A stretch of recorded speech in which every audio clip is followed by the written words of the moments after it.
El model d'escola universalitzat a molts països europeus va ser dissenyat fa més de 150 anys segons un patró industrial per transmetre una cultura general a tots els infants de manera homogènia, partint de la base que tots aprenen igual. Durant el primer terç del segle XX, a Catalunya com en altres països, el moviment Escola Nova va iniciar la tasca de renovació de l'escola que la dictadura franquista va estroncar. Avui, en el nou context global, complex i canviant, l'educació ha de permetre donar resposta individual i col·lectiva a reptes globals i a noves realitats. El desenvolupament sostenible, la pobresa i la inequitat, els grans moviments poblacionals, la desigualtat de gènere, la intolerància i la violència. I el canvi tecnològic exponencial que està transformant les nostres realitats i que requereix també capacitat per resoldre problemes complexos, pensament crític i creativitat. El programa Escola Nova 21 vol contribuir a catalitzar els esforços per al canvi educatiu des del treball conjunt entre centres educatius, comunitat educativa, administracions, entitats, universitats i institucions internacionals. Un canvi educatiu que ha d'avançar cap a un horitzó comú definit en el nou marc d'escola que agrupa 4 eixos interconnectats i interdependents. Un propòsit dirigit a desenvolupar competències per a la vida. Pràctiques d'aprenentatge basades en el coneixement de com les persones aprenen.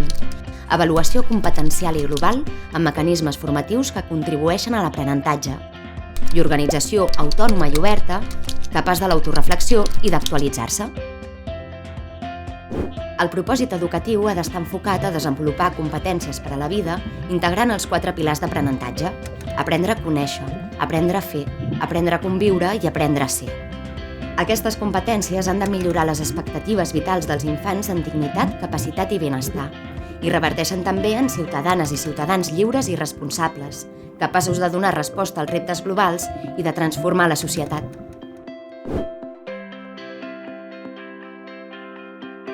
D'altra banda, les pràctiques d'aprenentatge s'han de centrar en el coneixement científic existent que ens diu que l'aprenentatge s'ha de centrar en les persones que aprenen. És fonamentalment social i cooperatiu. Ha de tenir en compte les emocions i la motivació. Ha de contemplar les diferències individuals. Requereix esforç, però no sobreesforç, ni avorriment ni por. Ha de tenir en l'avaluació contínua una eina d'empoderament del qui aprèn. Ha de construir connexions horitzontals entre àrees de coneixement. L'avaluació i l'organització han d'estar al servei de l'aprenentatge. Escola Nova 21 vol contribuir a la transformació educativa del conjunt del sistema cap a l'horitzó comú i ho vol fer sumant esforços i creant i compartint coneixements i procediments. És un canvi urgent, necessari i possible.